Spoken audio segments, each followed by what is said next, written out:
വിഴിഞ്ഞം പുറംകടലിൽ മത്സ്യത്തൊഴിലാളിയായ ജോൺ കാണാതായിട്ട് ഇന്ന് 11 നാളുകളായിരിക്കുകയാണ്. നമുക്കൊപ്പം ജോണിൻ്റെ മകൾ ജിജി ചേരുകയാണ്. ജിജി, കടുത്ത വിമർശനങ്ങളും വാർത്തകളൊക്കെ വന്നതിന് ശേഷമാണ് ഇപ്പോൾ സർക്കാരിൻ്റെ ഭാഗത്തു നിന്ന് ഒരു അനക്കം സംഭവിച്ചിട്ടുള്ളത്. തിരച്ചിൽ നടക്കുന്നുണ്ട്. നിലവിലെ ഈ തിരച്ചിലിനെ എങ്ങനെയാണ് നോക്കിക്കാണുന്നത്? നിലവിലെ ഈ തിരച്ചിൽ ഇവർ പറയുന്ന സംവിധാനങ്ങൾ നമുക്ക് അപ്ഡേറ്റ് ചെയ്യുന്നുണ്ട്. എല്ലാ കാര്യങ്ങളും വളരെ എഫിഷ്യൻ്റായിട്ട് തന്നെ ഇപ്പം അവർ ഇറങ്ങിയിരിക്കുന്നുണ്ട്. അപ്പം ഞങ്ങൾ ചോദിച്ചത് ഇത് തന്നെയാണ്, നിങ്ങൾ ആ ഗോൾഡൻ അവറിൽ എന്ത് ചെയ്തു? ആ ഒരു പ്രോബ്ലം നടന്ന അല്ലെങ്കിൽ ആ ആക്സിഡൻറ്റ് നടന്ന സമയത്ത് നിങ്ങൾ എന്ത് ചെയ്തു എന്ന് ചോദിച്ചാൽ, ഇപ്പം നമ്മൾ ഇത്രയും പ്രഷറൈസ് ചെയ്തതിൻ്റെയും അല്ലെങ്കിൽ ഇത് എല്ലാവരും ഏറ്റെടുത്തതിൻ്റെ പ്രസ് മീഡിയ ഞാനിതിനൊക്കെ നന്ദി പറയുന്നത് പ്രസ്സിനോടും മീഡിയനോടാണ്. കാരണം അവരിതിനകത്ത് കാണിക്കുന്ന ഒരു ഉത്തരവാദിത്വം പോലും ഉത്തരവാദിത്തത്തിലിരിക്കുന്നവർ കാണിക്കുന്നില്ല. ഇതുവരെ അതിന് വേണ്ടിയിട്ട് യാതൊരു സ്റ്റെപ്പും നമ്മൾ ചോദിക്കുമ്പോഴത്തേക്കും ഷിജിൻ്റെ അമ്മ പറയുന്നത് കേൾക്കുകയുണ്ടായി.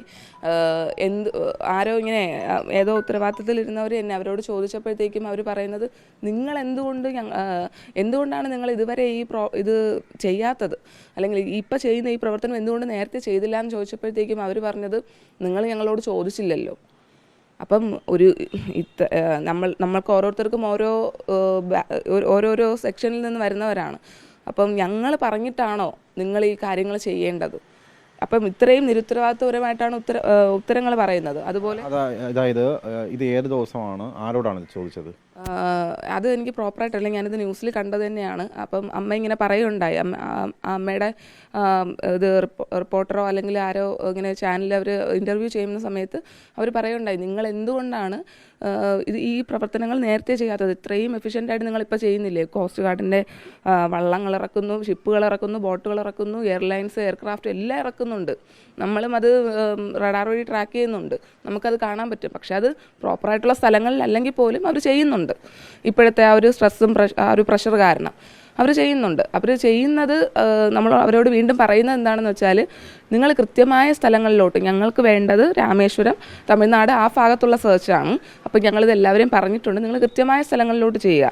കണ്ണിൽ പൊടിയിടാൻ വേണ്ടിയിട്ട് ഇത് ചെയ്തു എന്ന് കാണിക്കാൻ വേണ്ടിയിട്ടുള്ള ആ ഒരു പ്രഹസനങ്ങൾ ഒഴിവാക്കാനാണ് ഞാൻ വീണ്ടും റിക്വസ്റ്റ് ചെയ്യുന്നത്. ജില്ലാ കളക്ടറോട് നിങ്ങൾ 7ാമത്തെ ദിവസം രാമേശ്വരം ഭാഗത്ത് തിരച്ചിൽ നടത്തണമെന്നുള്ള ആവശ്യം മുന്നോട്ട് വച്ചിരുന്നു. അത് വകുപ്പ് മന്ത്രി തന്നെ അറിയുന്നത് 9ാമത്തെ ദിവസമാണ്. ഇതുവരെ ചെന്നൈ കോസ്റ്റ് ഗാർഡിനോട് അനുമതി തേടിയെങ്കിൽ തന്നെയും രാമേശ്വരം, രാമനാഥപുരം ഭാഗങ്ങളിലേക്ക് തിരച്ചിൽ ഇതുവരെയും ആരംഭിച്ചിട്ടില്ല, അനുമതി കിട്ടിയിട്ടില്ല എന്നുള്ളതാണ് നമുക്ക് പ്രാഥമികമായി മനസ്സിലാക്കാൻ സാധിക്കുന്നത്. അവിടെയൊക്കെ ഒരു മെല്ലെപ്പോക്കുണ്ടല്ലോ. മെല്ലെപ്പോക്ക് മത്സ്യത്തൊഴിലാളികളുടെ കാര്യത്തിൽ ഉള്ളതുകൊണ്ടാണ് ഞങ്ങൾ ഈ ചോദ്യങ്ങൾ ഉന്നയിച്ചുകൊണ്ട് വന്നത്. കൃത്യവും വ്യക്തവുമായിട്ടാണ് ഞങ്ങൾ കാര്യങ്ങൾ പറയുന്നത്. ഞങ്ങൾ പറയുന്ന കാര്യങ്ങൾ ഇതിൻ്റെ പൊരുൾ എന്താണെന്ന് അതായത് വകുപ്പ് മന്ത്രി, ഞങ്ങളുടെ വീട്ടിൽ വന്ന ഫോറസ്റ്റ് മിനിസ്റ്റർ ആവട്ടെ, അദ്ദേഹത്തിന് അത് വ്യക്തമായിട്ട് മനസ്സിലായി. അല്ലെങ്കിൽ ഞങ്ങൾ കാര്യങ്ങൾ പറയുന്നത് ഫിഷർമാന് അന്നും അവഗണിക്കപ്പെടുന്ന കാര്യങ്ങൾ എല്ലാം അവർക്ക് വേണ്ടിയിട്ടുള്ള ഒരു സംവിധാനങ്ങളും അപ്ഗ്രേഡ് ചെയ്തിട്ടില്ല എന്നുള്ള കാര്യങ്ങളുടെ പൊരുൾ എന്താണെന്ന് മനസ്സിലാക്കിയിട്ടുണ്ട്. അത് മനസ്സിലാകുന്നുണ്ട്.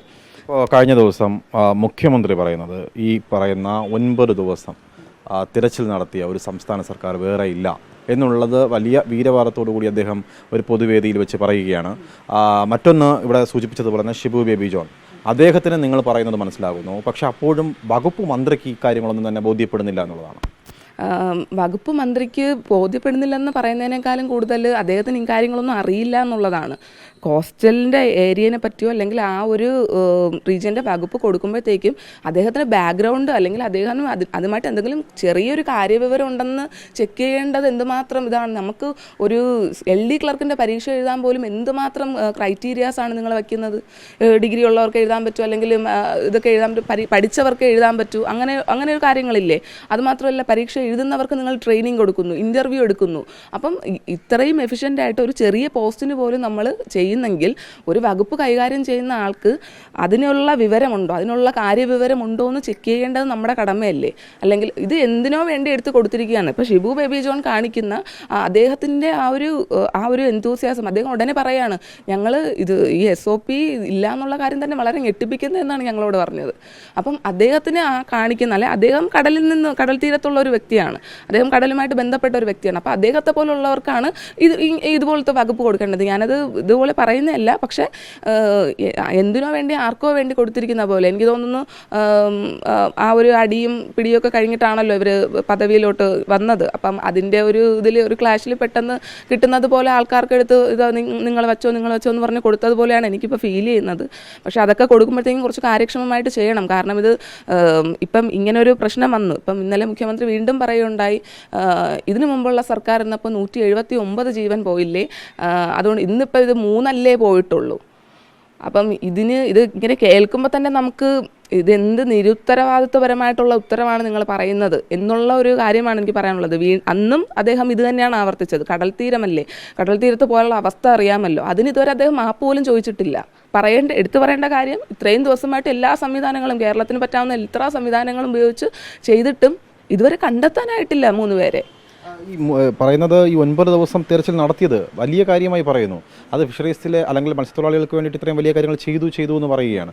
അങ്ങനെ ഒരു ജീവനെ കണ്ടെത്താനുള്ള തുടക്കത്തിൽ വലിയ പാളിച്ചകൾ ചെയ്ത അല്ലെങ്കിൽ പാളിച്ചകൾ കാണിച്ച ഒരു സർക്കാരാണ് ഇത്തരത്തിൽ വീണ്ടും ആവർത്തിക്കുന്നത്. വീണ്ടും മത്സ്യത്തൊഴിലാളികളെ അധിക്ഷേപിക്കുകയല്ലേ ചെയ്യുന്നത്? വീണ്ടും അത് അധിക്ഷേപമാണെന്ന് ഒരു കൊച്ചുകുട്ടിക്ക് പോലും മനസ്സിലാവും. നമ്മൾ കാണുന്നവർക്ക് മനസ്സിലാവും അദ്ദേഹം എന്ത് ഉദ്ദേശം കൊണ്ടാണ് ഇങ്ങനെയൊക്കെ പറയുന്നതെന്നുള്ളത്. ഒരിക്കലും ഒരു അപകടം അല്ലെങ്കിൽ നമുക്കിപ്പോൾ ഒരു ചെറിയൊരു പ്രളയം പോലെ വന്നിട്ടുണ്ടായിരുന്നു. അപ്പം അതിന് നിങ്ങൾ ഉടനെ വിളിക്കുന്നത് മത്സ്യത്തൊഴിലാളികളുടെ സഹായമാണ്. എന്തുകൊണ്ടാണ് നിങ്ങൾ വിളിക്കുന്നത്?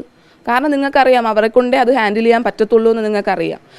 അത് അവരുടെ കാര്യത്തിൽ വരുമ്പോഴത്തേക്കും നിങ്ങൾ ബാക്ക് ഒരു റൂൾസും പ്രൊസീജിയേഴ്സും പ്രോട്ടോക്കോളും ഒക്കെ പറയുകയാണ്. ഒന്നുകൂടെ വിട്ടോട്ടെ, പ്രളയം വരുമ്പോൾ മത്സ്യത്തൊഴിലാളികളെ വിളിക്കുന്നു, ജീവൻ രക്ഷിക്കാൻ വേണ്ടിയിട്ട് വിളിക്കുന്നു. പക്ഷേ മത്സ്യത്തൊഴിലാളി കടലിൽ പെടുമ്പോൾ കോസ്റ്റ് ഗാർഡിനോടോ കോസ്റ്റൽ പോലീസിൻ്റെയോ തിരച്ചിലിൽ നിങ്ങളെ ഉൾപ്പെടുത്തുന്നില്ല. അതെന്തുകൊണ്ടാണ്? ആ വൈരുദ്ധ്യമാണ് വലിയൊരു ചോദ്യമല്ലേ? ആ വൈരുദ്ധ്യത്തിനെയാണ് ഞങ്ങൾ ചോദ്യം ചെയ്തത്. ഞങ്ങളുടെ കൂടെ വരുന്ന അല്ലെങ്കിൽ കടലിൽ 6 മണിക്കൂറോളം ഈ അപകടം നടന്നിട്ട് രക്ഷപ്പെട്ട് വന്നവർ ഞങ്ങൾ പോകാം, അപ്പം തന്നെ ഞങ്ങൾ പോകാമെന്ന് അവർ വില്ലിങ്ങായിട്ട് വരികയാണ്. സർവീസ് മൈൻഡഡോടെ, അവർക്ക് പൈസയോ അല്ലെങ്കിൽ നിങ്ങൾ കൊടുക്കുന്ന നക്കാപ്പിച്ചയ്ക്കോ വേണ്ടിയല്ല അവർ വരുന്നത്.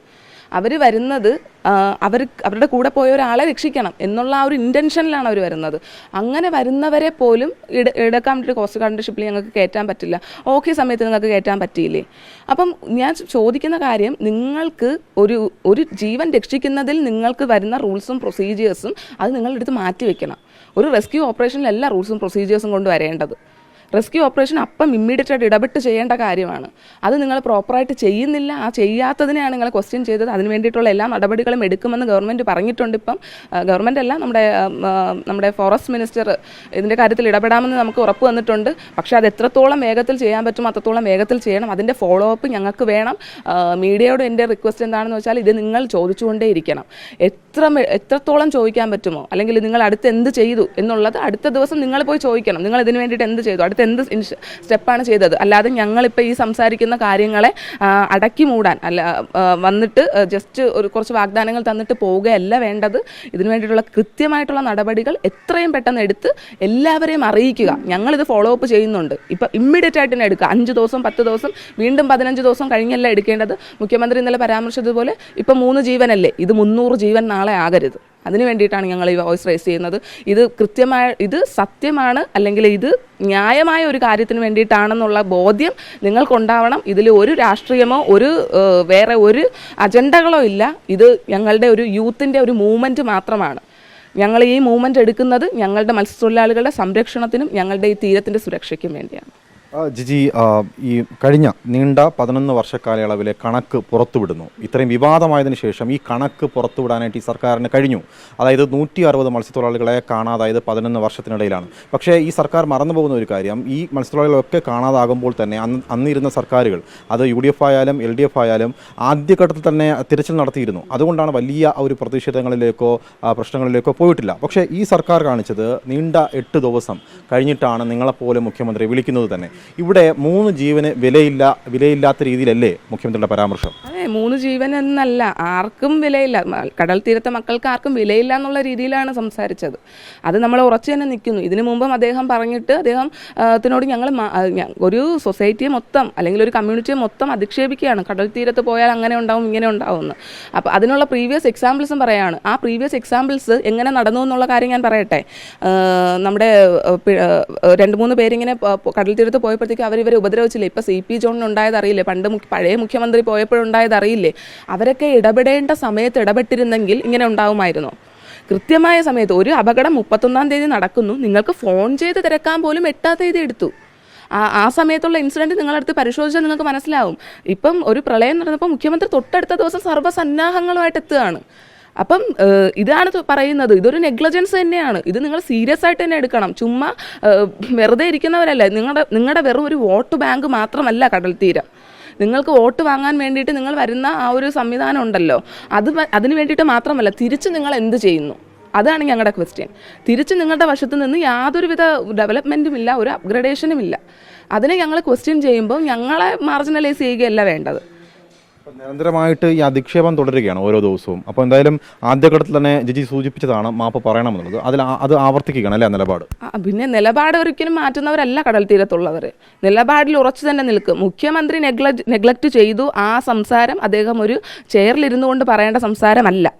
ഇന്നും അദ്ദേഹം 3 ജീവന് വിലയില്ലാത്ത രീതിയിൽ, അത് നിങ്ങൾക്ക് കേൾക്കുമ്പോൾ തന്നെ, നമുക്ക് എല്ലാവർക്കും കേൾക്കുമ്പോൾ തന്നെ മനസ്സിലാവും. ഇതിനെ ന്യായീകരിച്ചു കൊണ്ടുവരുന്ന കുറേ വിവരമില്ലാത്ത വിഡ്ഢികളെ, എനിക്കിനി അതിനെ എന്ത് പറയണമെന്ന് എനിക്കറിയില്ല. പക്ഷേ ആ വിഡ്ഢികളോട് ഞാനൊന്ന് ചോദിച്ചോട്ടെ, നിങ്ങളെ ആണെങ്കിൽ, അല്ലെങ്കിൽ ഞാൻ മുഖ്യമന്ത്രി ഇങ്ങനെ ഒരു പരാമർശം ചെയ്തിരുന്നെങ്കിൽ നിങ്ങൾ എന്നെ വെറുതെ വിടുമായിരുന്നോ? അപ്പോൾ മുഖ്യമന്ത്രിക്കെതിരെ ഫേസ്ബുക്ക് പോസ്റ്റ് ഇടുന്നവരെ അറസ്റ്റ് ചെയ്യുന്ന ഒരു കാലം കൂടിയാണ്.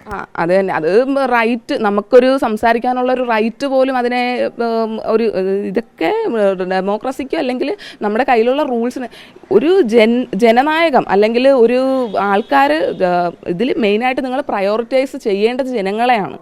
അല്ലാതെ നിങ്ങളുടെ പാർട്ടിക്കാരെയോ അല്ലെങ്കിൽ ഓരോരുത്തരിങ്ങനെ മാറി മാറി വരുന്നവരെയല്ല നിങ്ങൾ സപ്പോർട്ട് ചെയ്യേണ്ടത്. ജനങ്ങളുടെ ആവശ്യം ജനങ്ങൾ എടുത്ത് നിങ്ങളോട് പറയുമ്പോൾ അതിൽ കഴമ്പുണ്ടോ എന്ന് നോക്കുക. ആ കഴമ്പുണ്ടെങ്കിൽ ഉടനെ തന്നെ അതിന് വേണ്ടിയിട്ടുള്ള ആക്ഷൻ എടുക്കുക. അതുപോലും ചെയ്യാതെ വോയിസ് റൈസ് ചെയ്യുന്നവർക്കെതിരെ കേസ് എടുക്കുക, അല്ലെങ്കിൽ അവരെ അധിക്ഷേപിച്ചു എന്ന് പറയാം. അപ്പോൾ തിരിച്ച് ഞങ്ങളെ അധിക്ഷേപിച്ചാൽ ഞങ്ങൾ നിങ്ങൾക്കെതിരെ കേസ് എടുക്കട്ടെ. ഇതേ റൂൾസ് ആൻഡ് പ്രൊസീജിയേഴ്സ് ഇത്രയും സ്പീഡിൽ വർക്കാവുമോ തിരിച്ച്? ഓക്കെ ജിജി, തുടക്കത്തിൽ നിങ്ങൾക്ക് ഈ 8ാമത്തെ ദിവസത്തിന് ശേഷം തിരച്ചിൽ ആരംഭിച്ചപ്പോൾ അത് ട്രാക്ക് ചെയ്യാനുള്ള സംവിധാനങ്ങൾ നിങ്ങൾക്ക് തന്നെ തന്നിരുന്നു. പിന്നീട് അത് കിട്ടിയില്ല എന്നുള്ളതാണ്. നിലവിൽ ഈ എവിടെയൊക്കെയാണ് തിരച്ചിൽ നടക്കുന്നതെന്നുള്ള കാര്യങ്ങളിൽ വ്യക്തതയില്ല. നിലവിൽ അപ്ഡേറ്റുകൾ തരുന്നുണ്ട്. ഇതെന്തുകൊണ്ടായിരിക്കും കട്ട് ചെയ്തത്? അല്ല, ഞങ്ങൾക്ക് അവരൊരു ട്രാക്കിംഗ് സംവിധാനങ്ങളൊന്നും തന്നിട്ടില്ല. ഇത് എയർലൈൻ നമുക്ക് ഓൺലൈൻ വഴി ആർക്ക് വേണമെങ്കിലും ട്രാക്ക് ചെയ്യാവുന്നതാണ്, എയർ ടൈമും എയർക്രാഫ്റ്റുകളുടെ സമയം ദൈർഘ്യമൊക്കെ. അപ്പം ഞങ്ങളത് ഇവർ പറയുന്ന വെസലുകൾ അല്ലെങ്കിൽ ഇവർ പറയുന്ന എയർക്രാഫ്റ്റും കാര്യങ്ങളൊക്കെ ഇപ്പോൾ ഇന്ത്യൻ കോസ്റ്റ് ഗാർഡിൻ്റെ ഫാൽക്കൻ്റെ കാര്യം ഞാൻ ഓൾറെഡി പറഞ്ഞിട്ടുണ്ടായിരുന്നു. അപ്പം അതായിരുന്നാലും ഞങ്ങൾ ഓൺലൈനിൽ ഞങ്ങൾ റഡാർ യൂസ് ചെയ്തിട്ടാണ് അത് ട്രാക്ക് ചെയ്യുന്നത്. അപ്പം അത് വെച്ചിട്ട് ഞങ്ങൾ ട്രാക്ക് ചെയ്തപ്പോഴത്തേക്കും ഇവർ പറഞ്ഞ 3 മണിക്കൂറിലാണ് ഇവർ പറഞ്ഞത്. പക്ഷേ ആക്ച്വലി അത് 1.5 മണിക്കൂർ അതിൻ്റെ എയർ ടൈം ഉണ്ടായിരുന്നുള്ളൂ. പക്ഷേ ഞങ്ങൾക്ക് ഓരോരുത്തർ തന്ന റിപ്പോർട്ടിൽ അത് 2 മണിക്കൂറും 2.5 മണിക്കൂറാണ്. അതിൽ തന്നെ വൈരുദ്ധ്യങ്ങളുണ്ട്. അതിനെയാണ് ഞങ്ങൾ ചോദ്യം ചെയ്യുന്നത്. ഞങ്ങൾ പറയുന്ന കാര്യത്തിൻ്റെ ഇൻറ്റൻഷൻ നിങ്ങൾക്ക് മനസ്സിലാവുന്നില്ല. ഞങ്ങൾ നിങ്ങളെ കുറ്റപ്പെടുത്തുകയല്ല ചെയ്യുന്നത്, നിങ്ങളുടെ സംവിധാനത്തിനുള്ള വീഴ്ചയെ ചോദ്യം ചെയ്യുകയാണ്. ആ വീഴ്ചയെ പരിഹരിച്ച് മുന്നോട്ട് പോയാൽ ഈ 3 ജീവൻ ഇനി അടുത്ത് 300 ജീവൻ ആകില്ല. അതിന് വേണ്ടിയിട്ടുള്ള ക്വസ്റ്റ്യനാണ് ഞങ്ങൾ റൈസ് ചെയ്യുന്നത്. ദയവ് ചെയ്ത് ഇതിൻ്റെ ഒരു ആത്മാർത്ഥത, ഇതൊരു സോഷ്യൽ കോസ്, ഒരു പ്യുവറായിട്ടുള്ളൊരു കോസിന് വേണ്ടിയിട്ടുള്ള പരിശ്രമമാണ്. ഇതിനെ നിങ്ങൾ സപ്പോർട്ട് ചെയ്യുകയാണ് വേണ്ടത്. അല്ലാതെ ഇത് പാർട്ടി പിടിക്കേണ്ട ടൈമല്ല. ഇതൊരു മനുഷ്യർക്ക് വേണ്ടിയിട്ട് ഹ്യൂമാനിറ്റിയോടുകൂടി വരേണ്ട കാര്യമാണ്. ഇപ്പം വേറെ ആർക്കെങ്കിലും അല്ലെങ്കിൽ പോപ്പുലർ ആയിട്ടുള്ള സെലിബ്രിറ്റീസിനെതിരായിട്ടാണ് ഒരു ജീവനല്ലേ 2 ജീവനല്ലേ എന്ന് ഇതാരെങ്കിലും പറയുമോ? അല്ലെങ്കിൽ അതും മീഡിയയുടെ മുമ്പിലാണ് പറയുന്നതെന്ന് നോക്കണം. ഓരോ ദിവസവും മുഖ്യമന്ത്രിയും സന്നാഹങ്ങളും ഇതുപോലെ ഓരോരോ കാര്യങ്ങൾ വിളിച്ച് പറയുകയാണ്. അത് നമുക്ക് ഒരു പ്രധാനപ്പെട്ട ഒരു അറിയപ്പെടുന്ന ഒരു വ്യക്തി കടലിൽ വീണ് പോയി കഴിഞ്ഞു കഴിഞ്ഞാൽ ഈ പ്രോട്ടോക്കോളൊക്കെ മാറ്റി വെച്ച് തിരച്ചിൽ നടത്തുമെന്നുള്ളത് തന്നെയാണ് അല്ലേ ആദ്യഘട്ടത്തിൽ തന്നെ? അതെ, തീർച്ചയായും. അതിന് നമുക്ക് യാതൊരു ഇതും ഇല്ലല്ലോ. അവർ പല രീതിയിൽ അവർ ശ്രമിക്കും. കാരണം അവർക്ക് വേണ്ടത് പോപ്പുലാരിറ്റിയാണ്. ആൾക്കാരുടെ മുമ്പിൽ ഞങ്ങൾ ഇതൊക്കെ ചെയ്യുന്നു എന്ന് കാണിക്കലാണ്. അപ്പം കടൽ തീരത്തെ മക്കൾക്ക് വേണ്ടിയിട്ട് ചെയ്യുന്ന നിങ്ങൾ അതിൻ്റെ പേരിലെങ്കിലും കടൽ തീരത്ത് ഇറങ്ങി പ്രവർത്തിക്കൂ. ഞങ്ങളെല്ലാവരും നിങ്ങൾ ചെയ്യുന്നതിൻ്റെ കൂട്ടത്തിൽ ഞങ്ങൾ കൂടെ വരാം. ഞങ്ങളെല്ലാവരും നിങ്ങളുടെ ബാക്കിൽ നിൽക്കാം. നിങ്ങൾക്കൊരു പോപ്പുലാരിറ്റി, ഞങ്ങൾ മാസ് പോപ്പുലാരിറ്റി തന്നെ ഞങ്ങൾ തരാം. നിങ്ങൾ ഞങ്ങൾക്ക് വേണ്ടി ചെയ്യുമ്പോഴത്തേക്കും ഞങ്ങളെല്ലാവരും ഞങ്ങളുടെ കൂടെ അല്ലെങ്കിൽ കരയിൽ എല്ലാവരും ഞങ്ങളിവിടെ നിൽക്കാം. അപ്പം എനിക്ക് അങ്ങനെ പറയേണ്ടി വരുന്നു. ഒരു പോപ്പുലറായിട്ടുള്ള ഒരാളെ പോലും ഒരു പോപ്പുലറായിട്ടുള്ള ഒരാൾക്ക് ചെയ്യുന്ന ഒരു കാര്യം എന്തുകൊണ്ട് ഒരു സാധാരണ മനുഷ്യന് ചെയ്യുന്നില്ല? അതും ഒരു സാധാരണ ജീവനാണ്, ഇതും ഒരു സാധാരണ ജീവനാണ്. നിങ്ങളുടെ ജീവിതം ഏറ്റവും നന്നായിട്ട് അടുത്തറിയാവുന്ന മന്ത്രിയായിട്ടുള്ള ഷിബു ബേബി ജോൺ ഇവിടെ വന്നു, നിങ്ങളെ കേട്ടു. പക്ഷേ 11 ദിവസമാകുന്നു. ഇത്രയും ദിവസമായിട്ടും ഫിഷറീസ് വകുപ്പ് മന്ത്രി നിങ്ങളുടെ വീടുകളിൽ എത്തിയിട്ടില്ല എന്നുള്ളതാണ്. അതെ, വീടുകളിൽ എത്തിയിട്ടില്ല. വിളിച്ച് തിരക്കിയ കാര്യത്തിൽ നമ്മളോട് എന്ത് ചെയ്യണം, ഇനി എവിടെയോട്ടാണ് നിങ്ങൾക്ക് അന്വേഷണം വേണമെന്നാണ് ചോദിച്ചത്. ഇത്തരം ഇന്നെഫിഷ്യൻസീസിനെയാണ് നമ്മൾ ക്വസ്റ്റ്യൻ ചെയ്യുന്നത്. അപ്പോൾ അദ്ദേഹം ചോദിക്കുകയാണ് നിങ്ങൾക്ക് ഏത് വശം. ഞങ്ങൾക്ക് വേറെ ഒന്നും പറയാനില്ല അദ്ദേഹത്തിനോട്. ഞങ്ങൾ പറഞ്ഞു രാമേശ്വരം. ഇതുവരെ രാമേശ്വരത്തോട് സെർച്ച് നടന്നിട്ടില്ല. അവർ പറയുന്നത് അവിടുത്തെ കളക്ടറിനോട് സംസാരിച്ചു, ഇവരുടെ കളക്ടറിനോട് ഓർഡറിന് വേണ്ടിയിട്ട് വെയിറ്റ് ചെയ്യുകയാണ്. ഇന്ന് നടന്നോ? അല്ലെങ്കിൽ ഇന്നലെ മെനങ്ങാന്നാണ് അദ്ദേഹം വിളിക്കുന്നത്. ഇന്നലെയാണ് ഞങ്ങൾ തിരക്കി, അപ്ഡേറ്റുകളൊക്കെ തിരക്കിയപ്പോഴത്തേക്കും ഇതുവരെ അങ്ങനെ ഉണ്ടായിട്ടില്ല. രാമേശ്വരത്തോട് സെർച്ച് ഇതുവരെ സ്റ്റാർട്ട് ചെയ്തിട്ടില്ല. അവരവരുടെ ഓർഡറിനും പ്രൊസീജിയേഴ്സിനും വേണ്ടിയിട്ട് വെയിറ്റിംഗ് ആണ്. ഇതിനൊക്കെ എന്ത് പറയണം? ഇതിനൊക്കെ ഞാൻ ഒരുപാട് ഇതിനെപ്പറ്റി പറഞ്ഞു, ഇതിനെ വ്യക്തമായിട്ട് പറഞ്ഞു കഴിഞ്ഞു. അപ്പോൾ ഇതൊക്കെ സീരിയസ് ആയിട്ട് എടുത്ത് സംസാരിക്കേണ്ട വിഷയങ്ങളാണ്. ഇതൊക്കെ സീരിയസ് ആയിട്ട് എടുത്ത് പ്രവർത്തിക്കേണ്ട, സംസാരത്തിലുപരി നിങ്ങളെല്ലാവരും പ്രവർത്തിക്കേണ്ട വിഷയങ്ങളാണ്. ഇവർ ഓരോരുത്തരും വരുന്നു, വീട്ടിൽ വരുന്നു. നിങ്ങൾ ആരും ഞങ്ങളുടെ വീട്ടിലൊന്നും വരണ്ട. നിങ്ങൾക്ക് പേടിയാണെങ്കിൽ നിങ്ങൾ വീട്ടിൽ തന്നെ, അല്ലെങ്കിൽ നിങ്ങളുടെ ഓഫീസുകളിൽ തന്നെ ഇരുന്നോ. നിങ്ങളുടെ പ്രവർത്തനം, നിങ്ങൾ ചെയ്യേണ്ട ഡ്യൂട്ടി നിങ്ങൾ ചെയ്യുക. നിങ്ങളുടെ അടുത്ത് ഞങ്ങൾ റിക്വസ്റ്റ് ചെയ്യുന്നത് അത് തന്നെയാണ്, ഡ്യൂട്ടി ചെയ്യുക. ഇപ്പോൾ കാര്യക്ഷമമില്ലാത്ത ഒരു മന്ത്രി, ഇത്രയും വിഷയങ്ങളുണ്ടാകുന്നു, വിവാദങ്ങളായിട്ടുണ്ട്. അങ്ങനെ ഇരിക്കുന്ന ഒരു മന്ത്രി ആ സ്ഥാനത്ത് തുടരാൻ അർഹനല്ലല്ലോ. തീർച്ചയായും അർഹനല്ല. ഇന്ന് നമ്മുടെ വിദ്യാഭ്യാസ മന്ത്രി, ഇന്ത്യയുടെ തന്നെ വിദ്യാഭ്യാസ മന്ത്രി അദ്ദേഹത്തിൻ്റെ ഇന്നഫിഷ്യൻസി കാണിച്ചതുകൊണ്ട് അദ്ദേഹത്തിൻ്റെ പോസ്റ്റിൽ നിന്ന് ഇറങ്ങി വന്ന ആളാണ്. ഇന്ന് അയാൾ സ്വയമേ റിസൈൻ ചെയ്തു. അപ്പം നിങ്ങളെ കൊണ്ട് പറ്റുന്നില്ല എന്നുണ്ടെങ്കിൽ നിങ്ങൾ ആ പോസ്റ്റിൽ തുടരരുത്. നിങ്ങൾ എന്ത് ചെയ്യണം? നിങ്ങൾക്കറിയാമെന്നുള്ള ഇതൊരു സർവീസാണ്. നിങ്ങൾ പൈസയ്ക്ക് വേണ്ടിയിട്ടോ സാലറിക്ക് വേണ്ടിയിട്ടോ ചെയ്യേണ്ട കാര്യമല്ല, അല്ലെങ്കിൽ പൊസിഷന് വേണ്ടിയിട്ടോ ചെയ്യേണ്ട കാര്യമല്ല. നിങ്ങൾ ഉറപ്പായിട്ട് ചിന്തിക്കേണ്ട കാര്യം ഇത് കുറേ ജീവനുമായിട്ട് ബന്ധപ്പെട്ട കാര്യങ്ങളാണ്. നിങ്ങളുടെ അനാസ്ഥ കാരണം ഓരോ ജീവനും ഇങ്ങനെ പൊലിഞ്ഞു പോവുകയാണ്. നിങ്ങൾക്ക് അതിനെപ്പറ്റി കാര്യമായിട്ടുള്ള നോളജ് ഇല്ല. നിങ്ങൾ ഇറങ്ങിപ്പോണം. അത് തന്നെയാണ് ഞാൻ ഇത് തുടക്കത്തിലേ സ്ട്രെസ് ചെയ്യുന്നത്. ഇങ്ങനെയാണ് മുഖ്യമന്ത്രി ഇങ്ങനെ ഒരു പരാമർശം നടത്തുന്നു, മുഖ്യമന്ത്രി മാപ്പ് പറയണമെന്ന് പറഞ്ഞു. അതിൽ നിന്ന് ഞാൻ ഒരിക്കലും പിന്തിരിഞ്ഞിട്ടില്ല. ഇന്നും അത് തന്നെയാണ് പറയുന്നത്. ദയവ് ചെയ്ത് ഇനിയും നമ്മളോടുള്ള ഈ നെഗ്ലിജൻസ് ഒഴിവാക്കുക, നമുക്ക് വേണ്ടി പ്രവർത്തിക്കാനായിട്ട് മുന്നോട്ട് വരിക എന്നുള്ള കാര്യം. വളരെ കണ്ണീരോടുകൂടി 11ാം നാളായി ഇപ്പോൾ ഈ കുടുംബം ഇവിടെ കഴിയുകയാണ്. ഇവിടെ വന്ന് ആരും തിരിഞ്ഞു നോക്കണ്ട, പക്ഷേ നിങ്ങൾ ചെയ്യേണ്ടുന്ന ആ ഡ്യൂട്ടികൾ വളരെ കൃത്യസമയമായിട്ട് ചെയ്യണം എന്നുള്ളൊരു അഭ്യർത്ഥനയാണ് കുടുംബം മുന്നോട്ട് വെക്കുന്നത്. അതേസമയം മുഖ്യമന്ത്രി അധിക്ഷേപ പരാമർശങ്ങൾ തുടരുകയാണ്. മാപ്പ് പറഞ്ഞേ മതിയാകൂ എന്ന് തന്നെയാണ് ഇപ്പോൾ ജിജി ജോൺ വ്യക്തമാക്കിയിരിക്കുന്നത്. വീഡിയോ ജേർണലിസ്റ്റ് അരുൺ പാലോടിനൊപ്പം reporter Arun Solomon, in reporter, Thiruvananthapuram.